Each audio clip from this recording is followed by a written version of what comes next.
The scaler screamed when my phone buzzed against the tray. I didn't look, not until the preview line lit up. "We've booked the entire week of July 4th. My assistant froze mid-step. Another buzz. Whole family, 32 people. I set the scaler down the click, echoing too loudly in the white room. Outside, someone laughed. Inside, the air thinned around me, tight metallic weighting. I placed the phone face down, steady, deliberate. They thought this was just another family announcement, one I'd swallow like always. But they had no idea what a closed mouth can set in motion. My name is Juliet Rowan Hale, and most of my life has felt like standing just outside a doorway, close enough to hear everything, never close enough to be invited in. I'm the child in the middle, the filler, the one people remember only when someone else needs something. My older brother Callum was always the headline, the athlete, the risk taker, the one Mom liked to brag about at barbecues. My younger brother Evan arrived with the effortless charm of someone who'd never had to fight for attention a single day in his life. The world met him with open palms, and every time it did, my parents clapped along. I became the steady one by default, the person who made sure things didn't fall apart while no one noticed I was holding anything at all. When Callum forgot appointments, I covered for him. When Evan misplaced Key's backpacks entire weekends, I was the one retracing steps. If something spilled, it landed on my side of the table. If something needed doing, somehow it found my hands. My mother, Helena, used to pat my arm and say, "Thank you for being reliable." My father, Mark, would nod like he'd just confirmed a job assignment. Reliability is a strange cage. You don't realize you're trapped until the door closes from the inside. Over years, I learned to shrink the edges of what I needed. I kept choices simple. I managed my own expenses, quietly wrote down every bill in a little spiral notebook so worn the cover curved like a wave. I didn't ask for help because help always came with commentary. I didn't mention dreams because dreams had a way of being repurposed into someone else's convenience. Still, I kept one dream tucked deep somewhere quiet, somewhere with space, somewhere I could finally breathe without earning it. The lake had always been that place. Growing up, whenever we'd drive past still water, just a glimpse from the highway, I'd feel something unclench inside me. A life where no one barged in. No voices rising over each other. No obligations disguised as affection. The day I first saw the listing for the A-frame cabin, it didn't feel like discovery. It felt like recognition, like the place had been waiting for me to catch up. I didn't tell my family when I toured it. I didn't tell them when the offer was accepted. I didn't tell them the night I signed the closing documents with hands that wouldn't stop shaking. The only person who ever knew was Mara, the one friend who had seen enough of my family to understand why secrecy wasn't pettiness, it was protection. I thought I had time to find the right moment to explain, time to show my parents the kitchen I painted myself, time to let my brothers see I'd built something without their shadow on it. But families like mine don't wait. They decide. And when they want something, they don't ask who it belongs to. Which is why one preview line on my phone, "We've booked the entire week of July 4th, felt less like an announcement and more like a verdict.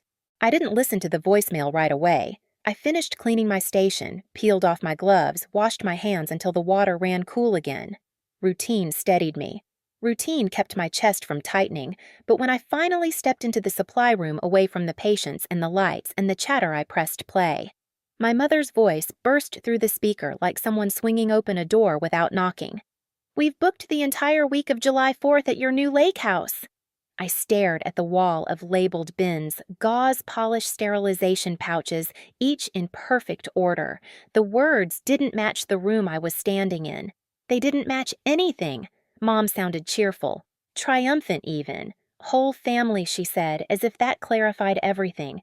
32 people. She emphasized it like she was proud of the number, like it was a gift, like the weight of 32 bodies, 32 expectations, 32 voices crashing into the place I built alone was something I should be grateful for. Then came the part that tightened the air around me. Boats, grills, fireworks, the works. I closed my eyes. For a moment the room tilted.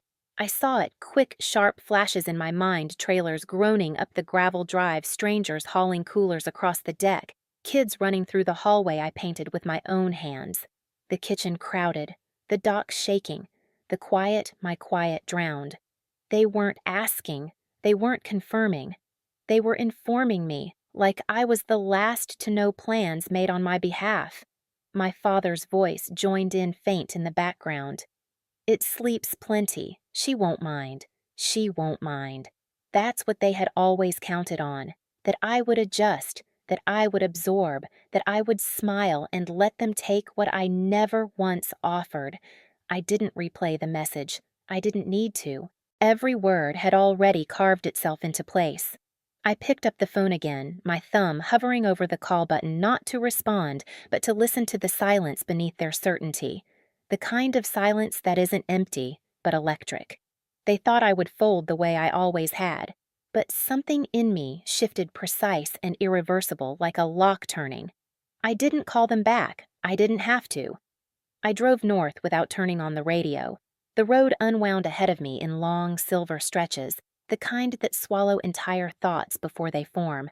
Pines lined both sides, tall and silent like they'd been waiting for me to finally stop pretending everything was fine. The lake house didn't appear all at once. It emerged the way truths do, slowly then suddenly wood frame catching the last threads of daylight roofline cutting a dark, sharp angle against the sky. My chest loosened the moment I parked. Here, even the air felt different, cooler, honest. Inside, everything was exactly where I'd left it. The blue cabinets I painted myself, the flannel draped over the back of the chair, the stack of books by the window seat. Nothing loud, nothing crowded, just stillness. I stood in the center of the living room, hands in my pockets, listening to the house breathe.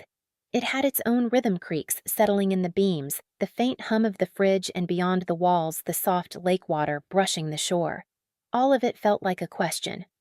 Are you ready? I was. I started in the kitchen, pulling open drawers, checking every latch, every hinge.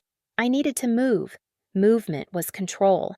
I gathered my notebook, years of penciled numbers, circled payments, lists of repairs, saved for another season. Every page was proof this place existed because I built it, not because it fell into my hands. Next came the documents box. Not labeled with anything dramatic, just a plain container holding the deed, the closing papers, the insurance forms, and the receipts from every bundle of lumber, every can of paint, every tool I bought with my own money. I laid them out on the dining table, not to show anyone, just to remind myself what was true. When I was ready, I made the call.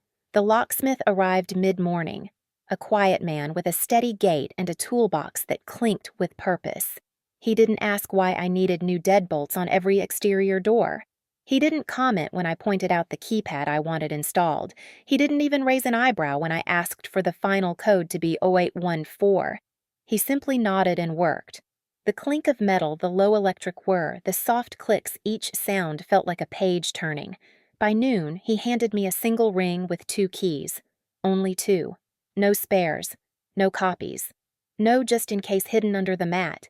Everything's set, he said. Only opens for whoever you choose. Whoever I choose. The words settled into me like warm stones. After he left, I walked the perimeter of the cabin, locked each door, pressed my palm flat against the cool metal of every new handle. It was ritualistic in a way, each touch anchoring me deeper into my own life. In the afternoon, I cleaned without needing to, wiped the counters, shook out the rugs, swept the floors twice, folded blankets, lined the books evenly, rearranged the mugs, not because the house demanded it, but because my mind did. Control didn't need volume. It needed precision. As evening fell, I stepped onto the dock. The lake rippled under the gold light, quiet and sure of itself. I sat with my feet over the edge, toes skimming the surface. The cold shocked me awake in the best way. Across the water, someone set off fireworks, early celebrations from the next town over. Sparks lifted bright against the dusk, then faded into smoke. They didn't reach my shore. I watched the reflections break into soft ripples around my ankles. Back inside, I grabbed the small wooden box I'd carved to store keys and placed the new ring carefully in the center. I closed the lid. The soft thud echoed through the room. I didn't have anger in me. Not anymore. What had replaced it was something quiet, solid, and immovable, a decision made without needing permission. I turned off the exterior lights one by one. The path, the porch, the deck. Every bulb flickered out until the house became a dark silhouette against the water, a place only I could enter. Before bed, I wrote one line in my notebook, not under the payments column or the repairs list, but on an empty page near the back. This time, I am not giving back anything they take. I closed the notebook with a soft snap. That night, the house felt different. Not fragile, not waiting. It felt claimed. I woke before sunrise and stood by the window as the sky shifted from slate to pale lavender. Mist hovered over the lake like breath held in the air. I watched until the first sliver of sun cut through it, thin and deliberate. My phone buzzed on the counter, 3 missed calls, 1 from Mom, 2 from Evan. I didn't open them. I turned the phone face down again, the same motion from the clinic, but this time steadier chosen. They wanted a week. They wanted the house. They wanted the quiet I'd built without ever noticing I needed it to survive. They thought I'd fold. But nothing in me was folding. Nothing was bending. Everything in me was aligning. I locked the front door, the deadbolt clicking into place like a point made clear. This time, I whispered into the empty room, I won't fix what they've broken. They arrived on a Thursday afternoon, loud enough to rattle the quiet before their tires even touched the gravel. I saw the first set of headlights sweep across the trees, a long, confident arc, like someone claiming land with light alone. Then another. Then another.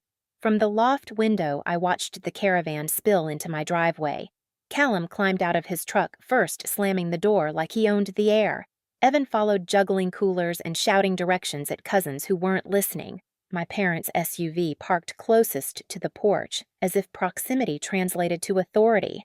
I didn't move. I didn't wave. I just observed. Mom marched up the steps with grocery bags hooked on both arms, her smile already staged. She twisted the doorknob, expecting it to swing open. When it didn't, she jiggled it harder, then reached into her purse for a key that never existed. I waited until she leaned back in confusion before I opened the door myself. The sound was small.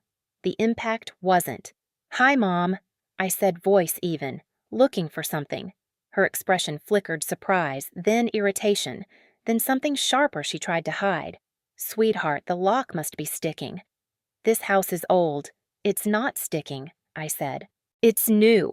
Behind her, Dad frowned, scanning the porch like he was reading a blueprint he didn't approve. Callum stepped forward, grinning wide, already ready to take charge. "Ro, this place is unreal. Wait till you see the boat we brought. Kids are dying to get inside. There's no boat launch on my property." I said it quietly, almost gently. It didn't soften anything. Evan laughed, that loose, careless laugh he always used when he assumed I'd come around. "Don't be weird. Mom said you were cool with it." I looked at my mother. I didn't raise my voice. I didn't ask why. I simply held her eyes long enough for her to feel the weight of the truth she had mistaken my silence for permission for the last time. "I wasn't asked," I said.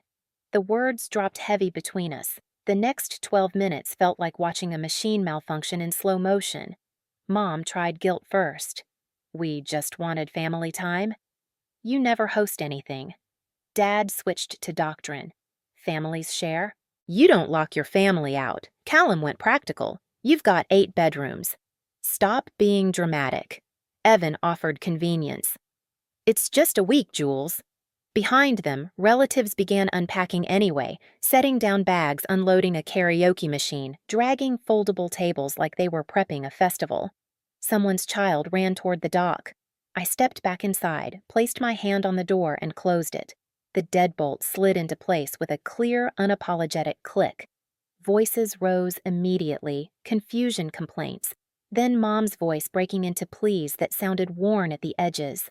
Someone knocked. Someone else tried the back door. Callum rattled the handle like force would rewrite ownership. Then came the smallest pause, the moment where they finally understood the boundary was real. I turned off every exterior light until the house was swallowed by the evening. Dark enough for them to see themselves. Quiet enough for me to hear nothing. They called. They texted. Mom left messages that tumbled from irritation to tears. Dad sent verses about obedience. Callum threatened to camp on the lawn. Evan suggested talking it out. I didn't respond. The sheriff arrived just before dusk, not because I called, but because someone else did. He knocked once, spoke through the door, calm and professional. "They're insisting you let them in. Just need to confirm the property owner." I opened the door enough to hand him my documents. No explanations, no commentary, just proof. He scanned the name, nodded, and faced the waiting crowd. "She's the owner. She decides who enters." The silence that followed was the loudest sound I'd ever heard from them. That night, I sat on the dock with a blanket wrapped around my shoulders while the lake mirrored the rising northern lights. 32 people huddled on the public access down the road, mosquitoes' thick tempers, thin plans collapsing one by one. They had come expecting a vacation. What they got was a consequence. For the first time in my life, the boundary was mine, and there was nothing left for them to do but feel it. The lake settled back into its rhythm once they were gone. By Sunday evening, the shoreline was clear again. No coolers, no tents, no voices carried across the water. Just quiet, the kind that doesn't wait for permission. I spent the next morning barefoot on the deck coffee warming my hands, watching the mist lift in slow, deliberate strands. It felt strange at first, having nothing to brace for, no footsteps approaching, no decisions being made around me, just breath. Mine. I walked through the house, slowly touching the edges of things I'd built, the cabinet doors I sanded until my shoulders throbbed, the rug I saved for months to buy, the stack of plates Mara and I found at a thrift shop. Everything was exactly where I left it. That alone felt like a victory. The phone stayed silent on the counter, a few missed calls, no new ones. They were giving me space, though not by choice. Space when earned this way feels like a room finally cleared of smoke.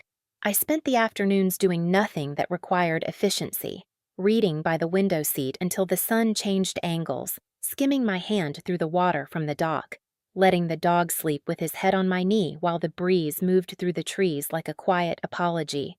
For years, I thought peace came after someone finally understood me, after someone saw the imbalance, the taking, the assumptions. But standing on the shoreline, watching ripples widen and soften until they disappeared, I realized peace had nothing to do with being understood. It came from choosing myself without asking for permission. Some evenings I replayed the moment I closed the door, the deadbolt sliding into place, final and certain. Not out of spite, but to remind myself I was capable of drawing a line and keeping it. That sound became its own kind of exhale. I didn't know what would happen next with my family. I didn't plan the next conversation or rehearse explanations. I let the uncertainty sit beside me like another presence on the dock. Not threatening, just there, quiet. The lake looked different then, less like an escape and more like a mirror. It reflected back something I hadn't seen clearly before, a life that didn't disappear when I stopped accommodating everyone else. Boundaries aren't walls. They're doors you learn to lock without apology. And on the night the northern lights spilled across my lake, I finally understood something. Simple. Silence isn't absence. It's ownership. If you've ever rebuilt your life, one quiet decision at a time, this space is for you. Stay listen. Follow the stories. There's more on the way. More truth, more calm, more strength spoken softly. Thank you for being here.